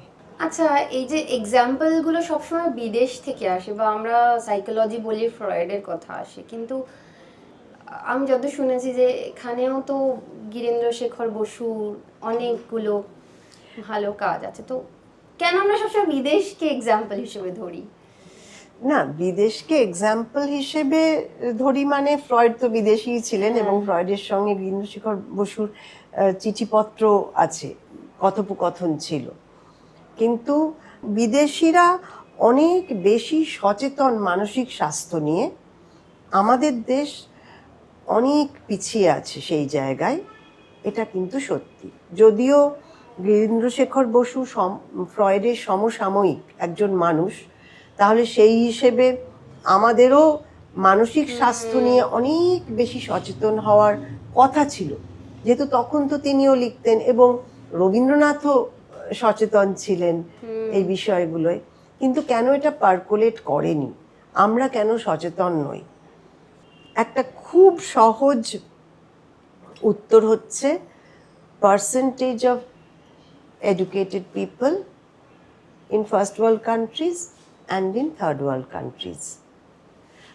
আমি যত বেশি সচেতন হব, আমি যত বেশি এক্সপোজড হব বই পত্র ইত্যাদি সব কিছুতে, আমি তত বেশি জানতে পারবো। আর যত বেশি সেটা হব না, তত বেশি কুসংস্কারাচ্ছন্ন হব, তত বেশি আমি এখনো ওঝাদের কাছে যাব, ঝাড়ফুঁক করব, আংটি পরব আমার মানসিক সমস্যার সমাধানের জন্য। মানে আমরা সবকিছু ফার্স্ট ওয়ার্ল্ড কান্ট্রির মতো করতে চাই, কিন্তু মানসিক সমস্যার দিকটা, মেন্টাল হেলথটাকে আমরা কিন্তু আমাদের মতো করে নেব, সেটা আর ওটা নেব না আর কি। একদম, তুমি এটা খুব ভালো একটা প্রশ্ন। আমার এটা সম্পর্কে আমার নিজস্ব একটা থিওরি আছে, আমি সেটা বলছি। একটা হচ্ছে এই যে কাউন্সেলিং, থেরাপি, এই জিনিসটা তো সম্পূর্ণভাবেই বিদেশি। এটা তো আমাদের দেশের নয়। কেননা আমাদের দেশে এই ঘরানাটা খুব একটা কোনোদিনই ছিল না। কিন্তু কি ঘরানা ছিল আমাদের দেশে? আমাদের দেশে যেটা ছিল, জয়েন্ট ফ্যামিলি ছিল, এক্সটেন্ডেড ফ্যামিলি ছিল। আমরা অনেক বেশি কালেকটিভ, ওরা অনেক বেশি ইন্ডিভিজুয়ালিস্টিক। অর্থাৎ আমাদের দেশে কিন্তু কখনোই স্বামী স্ত্রী একটা ইউনিট এই হিসেবে, বা নিউক্লিয়ার ফ্যামিলি একটা ইউনিট এই হিসেবে কিন্তু খুব একটা ছিল না। আমাদের চিরকালই কাকা মামা পিসি দাদা, এমনকি যিনি বাড়িতে কাজ করেন তারও কিন্তু আমরা, লীলা মজুমদার থেকে শুরু করে দেখো অনেক, মানে তারাও বাড়ির মানুষ একজন। মানে আমরা সবসময় ফ্যামিলি এই জায়গাটাকে ভীষণভাবে গুরুত্ব দিই। যেমন স্পেন ইটালিতেও কিন্তু, যারা তুলনামূলকভাবে ফার্স্ট ওয়ার্ল্ডের থেকে একটু নিচু, সেখানেও কিন্তু এই জায়গাটা আছে। ফলে আমাদের মানসিক সমস্যার জায়গাগুলো কিন্তু চিরকালই আমরা হয়তো শেয়ার করেছি, আইদার আমাদের গুরু কালচার ছিল সেখানে, অথবা আমাদের এক্সটেন্ডেড ফ্যামিলির মধ্যে। ফলে একটা জিনিস হতে পারে যে ওই যে কাউন্সেলিংয়ের যে ধরন, যে আমি বাইরের একজনের কাছে হেল্প সিক করতে যাচ্ছি, এই প্যাটার্নটা হয়তো আমাদের দেশে আসতে সময় লাগবে। যত বেশি নিউক্লিয়ারাইজড হবে তত বেশি হয়তো এই জায়গাটা আসবে। প্রমাণ দিতে পারবো না, বিষয় আছে, তখন কথা বলার লোকও তো থাকে, বা আমি অন্তত মানে শুনবার মানুষ আছে। মানে তুমি এখনই গ্রামের সঙ্গে কথা বলছিলে না, গ্রামে তো, গ্রাম অ্যাকচুয়ালি তো ছোট ছোট কমিউনিটি, এবং ছোট কমিউনিটিতে কিন্তু আমার কথা বলার অনেক জায়গা আছে, যেটা আমাদের মেট্রো সিটির ব্যস্ততার মধ্যে সেটার খুব অভাব। আমরা ওই হোয়াটসঅ্যাপ করলাম, 2-3টে মেসেজ করলাম, ব্যাস আমি জেনে গেলাম ও খুব ব্যস্ত, আজকে হবে না আমার কথা বলা। আমি রোজকার, আজকে জানিস তো আমার এই তরকারিটা পুড়ে গেছিলো, বাড়িতে কি অসুবিধে হলো, ও টিউশনে ওই জন্য দেরি হলো, যেতে পারলো না। এই যে ছোট্ট ছোট্ট দুঃখ, কিছুই না, ওটা আমার দরকার নেই, কিন্তু এই অদরকারি কথা বলাটাও খুব দরকার, ভীষণ দরকার, ভীষণ দরকার। আমার ভালো থাকার জন্য আমি অদরকারি কথা অ্যাপয়েন্টমেন্ট না করে যখন খুশি বলবো, এরকম 4-5 জন অন্তত লোক আমার আছে, এটা কিন্তু আমার মানসিক স্বাস্থ্যের জন্য একটা অবশ্য প্রয়োজনীয় জায়গা। ঠিক ঠিক, একদম ঠিক। তার মানে আমাদের জীবনে বন্ধু খুব দরকার, মানে যে বোর হবে না আমার কথা শুনে আর কি, অন্তত একটু সময় দেবে আমাকে আমার কথা শুনতে, বা আমারও তার কথা শুনতেই হবে। এই বন্ধু, এরকম একটা বন্ধুর খুব দরকার জীবনে। তার কথা শুনতেই হবে না, তার কথা শুনতে আমার ইচ্ছে করবে। অর্থাৎ আমার এমন একটা বন্ধু, এমন একটা মানুষ দরকার যার সঙ্গে কথা বলতে গেলে আমায় ভাবতে হবে না যে আমি ইন্টারেস্টিং কিনা, নাকি আমি আনইন্টারেস্টিং। আর আমার যখন খুশি যা খুশি আমি বলতে পারি, সে শুনবে। বন্ধু দরকার নয়, বন্ধু এতটাই দরকার যে আমি কতদিন বাঁচবো, আমার আয়ু কি হবে, সেটার প্রাইমারি মার্কার হচ্ছে আমার সোশ্যাল কানেকশন। দেখা গেছে যে হ্যাপিনেস ইন্ডেক্সে বা কোয়ালিটি অফ লাইফে 1 নম্বর দরকারি জায়গা হচ্ছে সোশ্যাল কানেকশন। আমার বোধ যে আমার কিছু বন্ধু আছে যে যারা আমার যাই হোক না কেন আমার পাশে এসে দাঁড়াবে। আচ্ছা, এবার আমি জানতে চাই যে তুমি ইকোনমিক্স পড়েছো, তারপর কম্পিউটার সায়েন্স, তারপর সাইকোলজি, তো এগুলোকে একে অপরকে কানেক্ট, মানে তুমি কি কানেকশন পাও কিছু, মানে ইকোনমিক্সের সাথে?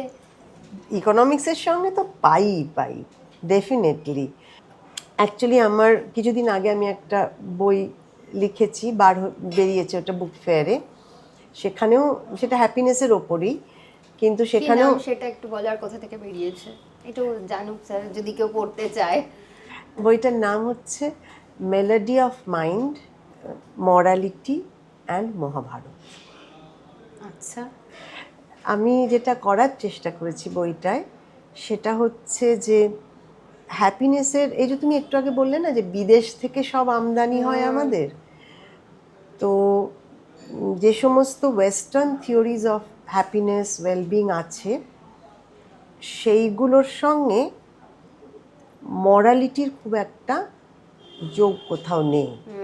কিন্তু আমি নিজে মনে করি যে মানে এথিক্যাল জায়গা ছাড়া ভালো থাকা সম্ভবই নয়। মানে আমি নিজে খালি ভালো থাকবো, সমাজের যাই হয়ে যাক, আমি নিজে খুশি থাকবো, আর কিছু পারিপার্শ্বর কিছু দেখার আমার দরকার নেই, বোধহয় আমরা এইভাবে ভালো থাকতে সত্যিই পারি না এটা।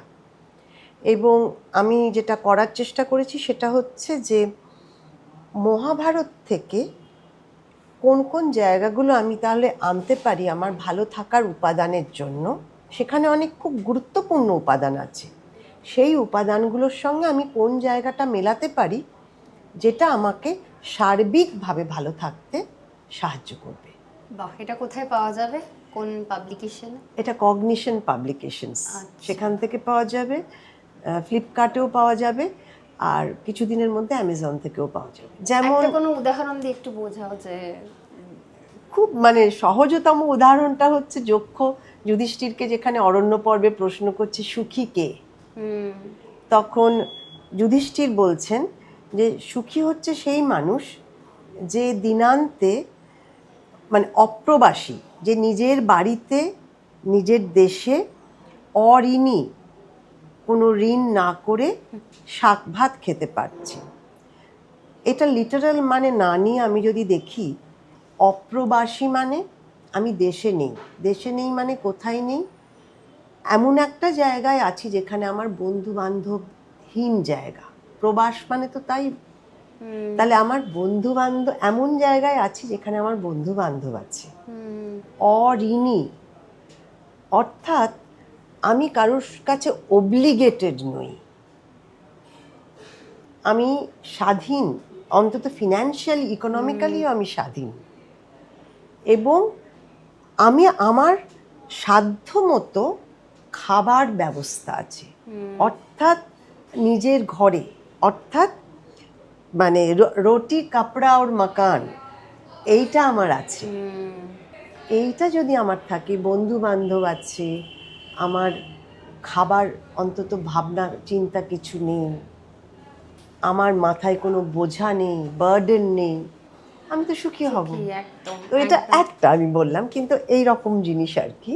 দারুণ। রেখেছি। তো ইকোনমিক্স আর এটা কি করে তুমি মানে বইটাতে কি করে, কিছু এক্সাম্পল আছে ওখানে? হ্যাঁ, ডেফিনেটলি অমর্ত্য সেনের যে থিওরি অফ কেপেবিলিটি, সেটা তো অ্যাকচুয়ালি একটা হ্যাপিনেসেরই থিওরি। আচ্ছা। ফলে বেশিরভাগ যে হ্যাপিনেস বা ওয়েলবিং এর টেক্সট বুক, সেখানে কিন্তু কেপেবিলিটি থিওরির জায়গা নেই। কিন্তু আমার মনে হয়েছে যে কেপেবিলিটি থিওরি কিন্তু একটা ইকোনমিক্সে অন্তত একটা যুগান্তকারী জায়গা, যেখানে মানে অর্থনীতিতে ইকুয়াল ডিস্ট্রিবিউশন মানে সবাইকে সমান টাকা দিয়ে দাও, সমান খাবার দিয়ে দাও, সমান জিনিস দিয়ে দাও, সবাইকে একটা করে সাইকেল দিয়ে দাও, তাহলে ইকুয়াল হয়ে গেল। আমার যদি একটা পা না থাকে, আমি সাইকেলটা নিয়ে কি করব? যে খাবারটা আমাকে আজকে দেওয়া হলো সেটা খাওয়ার মতন যদি হজম ক্ষমতা না থাকে তাহলে তো ইকুয়ালিটি হলো না। তো অমর্ত্য সেন অ্যাকচুয়ালি ওনার ওই কেপেবিলিটি থিওরিতে এই জায়গাটাই বলছেন যে তুমি এমনভাবে জিনিস দাও যাতে সেটা তার ইমপ্লিমেন্ট করা, সেটা তার কাজে লাগানোর ক্ষমতা থাকে। তুমি মানুষকে এইভাবে এম্পাওয়ার করো, এইভাবে তাকে ক্ষমতায়ন কর, এই ক্ষমতায়নটা এইভাবে হওয়া দরকার যেটা তার কাজে লাগবে, তার ইচ্ছে অনুযায়ী হবে, সেইভাবে হবে। তো এটাও তো আমার ভালো থাকার একটা জায়গা। এক্ষেত্রে কি আমরা ভুটানের সূত্রটা দিতে পারি? হ্যাঁ, একটা জিনিস হচ্ছে যে শুধু ভুটান নয়, এখন বিভিন্ন ডেভেলপড কান্ট্রিও কিন্তু quality of life index, happiness index, এইগুলোকে কিন্তু তাদের ডেভেলপমেন্টের একটা মার্কার হিসেবে দেখছে।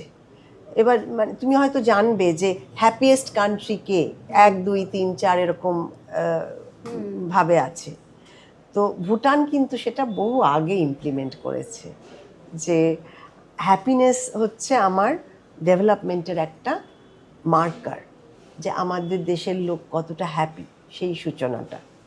কেন হ্যাপি সেটা মানে মোটামুটি একটু যদি বলো যে।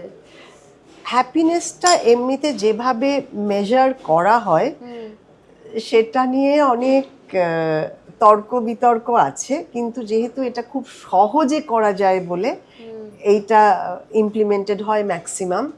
সেটা হচ্ছে যে তো দু তিনটে প্রশ্ন। একটা প্রশ্ন হচ্ছে যে তোমাকে যদি আমি আজকে জিজ্ঞাসা করি যে সব মিলিয়ে তুমি তোমার জীবন নিয়ে কতটা সন্তুষ্ট, এটা একটা প্রশ্ন। আর একটা প্রশ্ন হচ্ছে যে তোমার জীবন তুমি যদি চেঞ্জ করতে হয় তুমি কতটা চেঞ্জ করবে সন্তুষ্ট থাকার জন্য। এইরকম দুটো তিনটে প্রশ্ন করে কিন্তু হ্যাপিনেস ইন্ডেক্সটা ধরা হয়। আইডিয়ালি যেটা করার দরকার সেটা হচ্ছে যে যিনি প্রশ্ন করছেন তিনি মানে তোমাকে বুঝিয়ে বলবেন যে তুমি প্রশ্নটা সঠিক বুঝতে পেরেছো কিনা।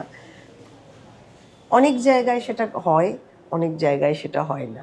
অ্যাকচুয়ালি বিভিন্ন পার্বত্য অঞ্চলে কিন্তু, এবং আমাদের দেশেরও যারা আদিবাসী ট্রাইবস, জঙ্গলে যারা থাকেন, তারা কিন্তু তাদের যে জীবনযাপন প্রণালী, তারা কিন্তু এই যে সার্বিক ভালো থাকা, এইটা কিন্তু তাদের যে আদি ধরনটা সেটা কিন্তু তারা মানেন।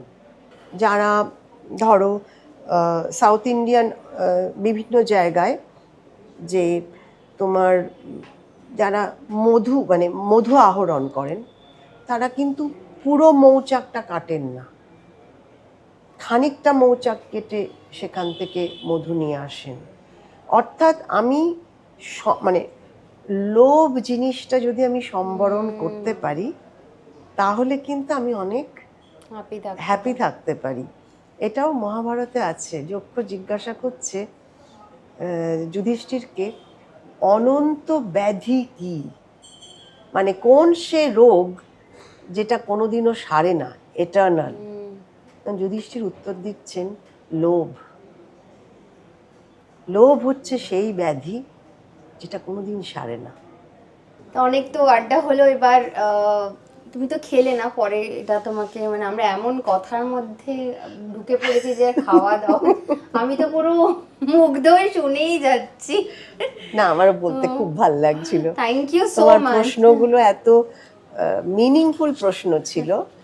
Thank you. আচ্ছা, তুমি কি করে হ্যাপি থাকো, মানে তোমাকে কি হ্যাপিনেস দেয়? একটা জিনিস তুমি প্রথমেই জিজ্ঞাসা করেছো, বই। হ্যাঁ, আচ্ছা। মানে বই শুধু হ্যাপিনেস দেয় না, বই অ্যাকচুয়ালি আমার জীবন। আমি তোমাকে বললাম না আমি থেরাপিতে গেছিলাম, সেটা মেয়ের জন্য, কিন্তু আমি দীর্ঘদিন থেরাপি করেছি। তার কারণ আমার বড় হওয়াটা খুবই ডিসফাংশনাল একটা জায়গা থেকে আমি বড় হয়েছি। তো আমার নিজের ধারণা যে আমাকে বাঁচিয়ে রেখেছে বই। দ্বিতীয়ত হচ্ছে এই যে আমি বললাম বন্ধু দরকার, আমার আড্ডা মারার জন্য একটা বড় বন্ধুর দল আছে। সেটা মানে আমরা তার নাম দিয়েছি মৈত্রী। মানে যারা আমরা পড়াই, অ্যাকচুয়ালি কোর্সে যারা আছি তারাই আমরা। কিন্তু মানে এটা একটা অসাধারণ বন্ধুদের দল, যেখানে সত্যি সত্যি কিচ্ছু ভাবতে হয় না। আচ্ছা, তাহলে এবার আমি অনুষ্ঠানটা শেষের দিকে যাই এবং তোমার জন্য কিছু প্রশ্ন আছে। আমাদের এই রাউন্ডটার নাম হচ্ছে যে ঝটপট আগুনে ঝাঁপ, র্যাপিড ফায়ার। সবচেয়ে প্রিয় মনস্তাত্ত্বিক গল্প বা উপন্যাস? শরদিন্দু বন্দ্যোপাধ্যায়ের একটা গল্প বলতে হবে? একটাই বলো, যদি ঝটপট। হাসি কান্না, মানে এটা ছিল মূল উপপাদ্যটা ছিল। আচ্ছা, শুক্তো না caramel custard? Caramel custard definitely. Shukto আমি একদম খাই না, তাই? আমি একদম তেতো খেতে ভালোবাসি না। আমার খুব মনে হয় তেতো খাওয়া আর চোখ দিয়ে জল পড়া দুটো মিষ্টি খেতে ভালো লাগে? ভীষণ ভীষণ প্রচন্ড মিষ্টি খেতে ভালো লাগে। বর্ষা না বসন্ত? বর্ষা। তাই? পাহাড়, সমুদ্র না নদীর ধার? পাহাড়। মন ভালো করার মন্ত্র এক কথায় কি হতে পারে? ছুটি ছুটি ছুটি। মানে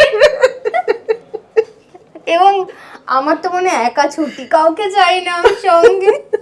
ভীষণ দরকার, ভীষণ দরকার। সলিটিউড আর লোনলিনেস আর টু ডিফারেন্ট থিংস। মানে সলিটিউড আমি ভীষণ ভালোবাসি। আমিও। তোমার জন্য আমার কিছু উপহার আছে, তুমি বই Thank পড়তে you. ভালোবাসো, উপহারগুলো আমার মনে হয় তোমার খুব ভালো লাগবে। দেজের তরফ থেকে আছে 30% একটা discount voucher. Thank you. Pratikshan পাবলিকেশনের তরফ থেকে আছে একটা 30% ডিসকাউন্ট ভাউচার। আরো থ্যাংক ইউ। লাস্ত্রাদা পাবলিকেশনের তরফ থেকে আছে একটা 30% ডিসকাউন্ট ভাউচার। বাহ, আমার তরফ থেকে আছে একটা 1000 টাকার ভাউচার। Very good. ও স্টোরের তরফ থেকে আছে একটা 25% এর ভাউচার। Thank you. বি বনি সালনের তরফ থেকে আছে একটা 500 টাকা অফের ভাউচার। বাহ, আমার এই সুন্দর আরামদায়ক গরমের সব থেকে কমফোর্টেবল এই ঢোলা ঢালা জামাটা দিয়েছে শিল্পী সিনহা ডিজাইনার। তাদের ইনস্টাগ্রামে একটা পেজ আছে শিল্পী সিনহা ডিজাইনার, সেখানে নিচে দেওয়া কোডটা দিলে একটা ডিসকাউন্ট ভাউচার পাবেন এবং আপনাদের পছন্দ মতো জিনিস কিনলে সেখানে একটা ডিসকাউন্ট পাবেন। Thank you. শেষ করব আবার কিন্তু একটা মহাভারতের কোনো একটা কথা দিয়ে, যেটা বেশ। মানে এত ভাল লাগছে শুনতে। বেশ, তোমাকে জিজ্ঞেস করি, আচ্ছা বলো তো, পৃথিবীর সব থেকে আশ্চর্যতম জিনিসটা কি?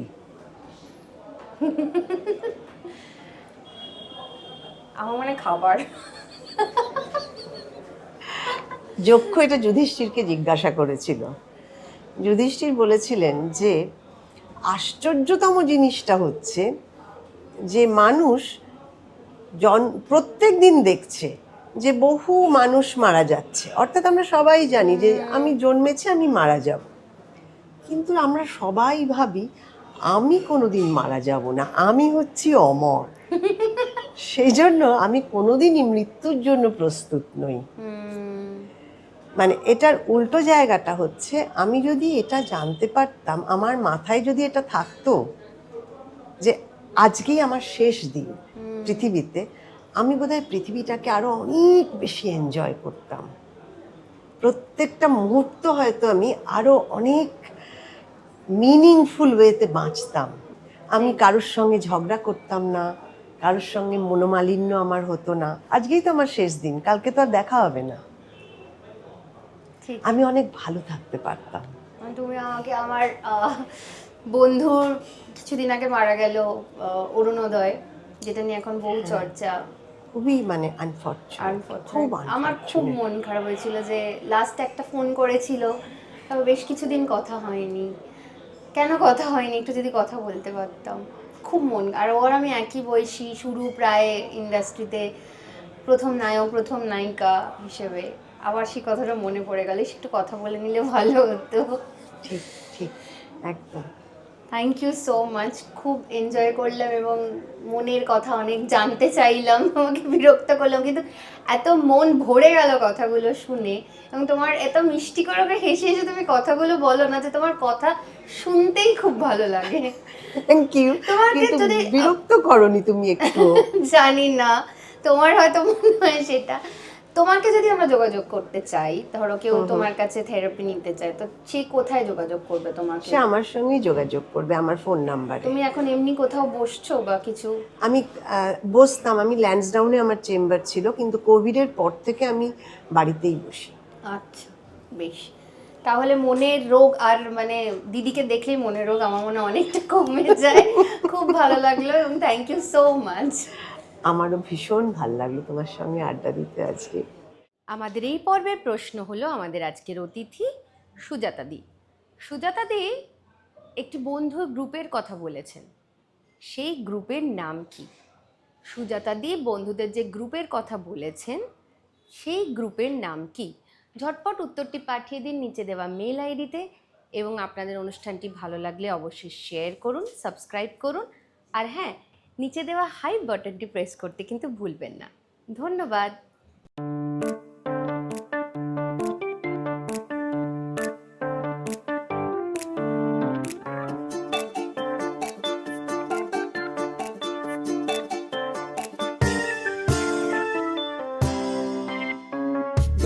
উজান আসে ভুল তো তার হয়, তার জীবন জুড়ে হাজারো পরাজয়, তবুও তার পথে থামার প্রথা নেই, আগলে যায় সরে চলার খেয়ালে, সীমানা ভোলার দুরানা সেই। কপালে লেখা টেখা কিছু নেই, আছে যা তাকে বলে ধপ, কপালে লেখা